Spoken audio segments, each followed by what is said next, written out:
Hey everybody, welcome to part 2 of the male reproductive system. And I think this is going to be a pretty quick little video here. So remember that inside the testes we got the seminiferous tubules. They are where sperm production occurs, and sperm production is better known as spermatogenesis. So we're actually zoomed in on a seminiferous tubule here. We got a little wedge of it right here. And we got cells that are in various stages of spermatogenesis, including the beginning cells and the sperm cells that result right here. So it all starts with these diploid cells called spermatogonia. And there's actually two kinds of spermatogonia. There's type A and then there's type B. And what's going to happen is a type A spermatogonium is always going to divide by mitosis. Remember, mitosis is cell division that results in one diploid cell turning into two diploid cells. And the product of the type A spermatogonium undergoing mitosis, it makes another type A spermatogonium plus a type B spermatogonium. The type B is going to go on and become a sperm cell. It's going to go through spermatogenesis, whereas the type A is going to stay at the periphery of the tubule in order to maintain this population of diploid germ cells, diploid stem cells. Think about it. If every spermatogonium just went on to become a sperm cell, the spermatogonia would disappear relatively quickly, and then, well, the process wouldn't be able to happen anymore. All right, so the type B is going to become a sperm cell. Type A is going to stay. And what that type B spermatogonium does is it replicates its DNA. And when it does so, it becomes a primary spermatocyte. So, if you looked at the nucleus of the type B spermatogonium, it's got 46 chromosomes because it's diploid, and each chromosome looks like a squiggly little line. So imagine 46 little lines in a nucleus. Now, if we compare that to a primary spermatocyte, if we drew a nucleus for him, because we've replicated the DNA, every chromosome is just twice as big. So now we're looking like an X as opposed to looking like a squiggly line. So we're still diploid because we got 46 chromosomes. It's just that each one is twice the size. Now, that primary spermatocyte, which we see right here, notice how it's not in the outer row. The spermatogonium is in the outer row, then the primary spermatocyte is in the next row. Notice how its nucleus is bigger and darker, and that reflects the fact that it's got double the amount of DNA. Now that primary spermatocyte is going to divide, and this first division is called meiosis 1, and we turn this cell with 46 chromosomes, so it's a diploid cell. So it's got 46 chromosomes that each one looks like an X. And we get two secondary spermatocytes. So notice these guys, they're both haploid. So they have 23 chromosomes, each one again looking like an X. And that's called meiosis 1. And that first division is quickly followed by a second division called meiosis 2. And meiosis 2 results now in 4 spermatids because we had 2 secondary spermatocytes, which we got from the 1 primary. And our 4 spermatids are all haploid cells. So notice the secondary spermatocyte was haploid and the spermatids are haploid. And the thing is, if we look at the chromosomes now, there's the nucleus, the chromosomes are back to being like a squiggly line. So 23 squiggly line chromosomes in each spermatid. Okay, so we've made spermatids. We're done with meiosis, but we're not done with spermatogenesis. What has to happen next is something called spermiogenesis, which we'll get to in a second. Let's take a look at this pic again here. There's our secondary spermatocyte. It's going to divide to give us spermatids. And notice spermatids do not resemble the produced sperm cells here. And spermatids, here's a spermatid over here, they got to undergo a process called spermiogenesis, which takes about 3.5 weeks. And the spermatid, during this process, it sheds a lot of its cytoplasm. It grows that flagellum, that tail. It gets packed with mitochondria. Its nucleus even streamlines. It ends up with this structure on its surface called the acrosome. Remember, the acrosome is filled with digestive enzymes that allow multiple sperm cells to penetrate the protective layer of cells that are surrounding the oocyte that got ovulated. So by the time we're done with spermiogenesis, we've got a sperm cell. It's been made. It's not mature yet. Remember, it has to go to the epididymides to mature, where it learns how to utilize its flagellum, how to swim, where it undergoes chemical changes that will allow it to properly fertilize an egg cell. Now we do have to bring up another cell that we find in the seminiferous tubule. So again, this is the wall of the seminiferous tubule. We see the cells that are in various stages of spermatogenesis, and we see the final product, which is the spermatozoa or sperm cells here. Now, the cells that are also in the seminiferous tubule, and notice how big they are. Like here's the nucleus right here. Here's the cytoplasm, all the purple here. Then there's another one over here. They're really big. They dwarf these spermatogenic cells. And these guys are called sustentacular cells, also called Sertoli cells. And they're going to support, like physically support, the developing sperm cells and the produced sperm cells. They're going to provide them with nutrients, and they're also going to secrete the testicular fluid that's going to push these newly produced sperm cells onto the epididymides, because remember, of course, the newly made ones can't swim just yet. Now, another thing to note about these sustentacular cells is they create something called the blood-testis barrier.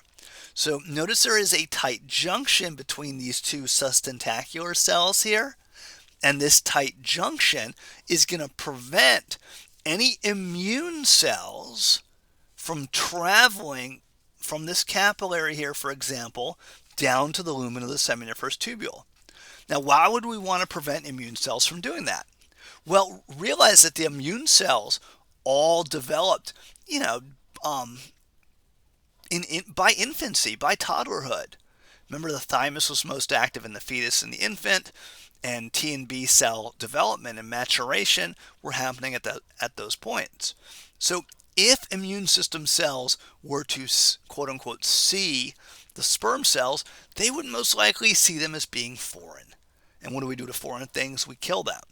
So we got to have a mechanism to prevent immune cells from traveling from the capillary towards the lumen of the seminiferous tubule, and we do that by sticking tight junctions between the sustentacular cells, and those tight junctions create the blood-testis barrier. All right, excellent, excellent. Let's talk about sperm structure for a second here. Sperm has a head, midpiece, and the flagellum. Of course, the flagellum is the tail, which is going to have the whip-like motion that allows the sperm cell to swim. The midpiece is full of mitochondria, which are going to be for the metabolism of nutrients and the production of ATP that the tail needs in order to perform its mechanical action and swim. Then finally we get the head. The head has the nucleus, which of course is haploid. It's got those 23 chromosomes.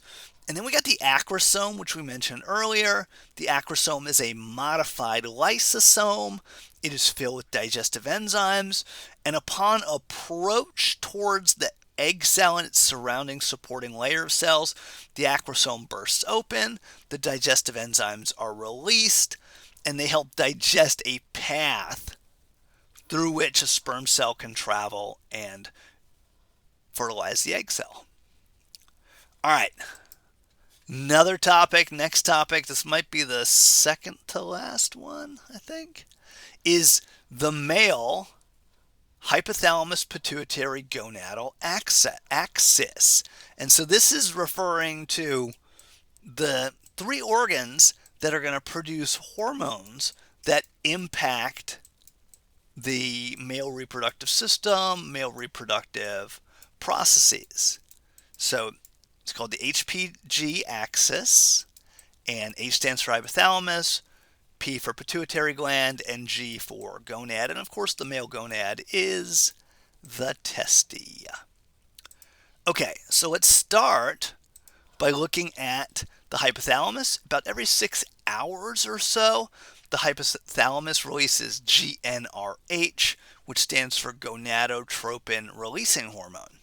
GnRH acts on the anterior pituitary to get it to release two reproductive hormones, FSH and LH.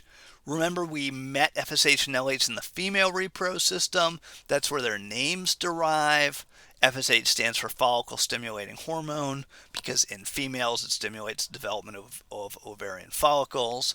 LH stands for luteinizing hormone because in females, post ovulation, LH causes the remnant of the Graafian follicle to become a corpus luteum.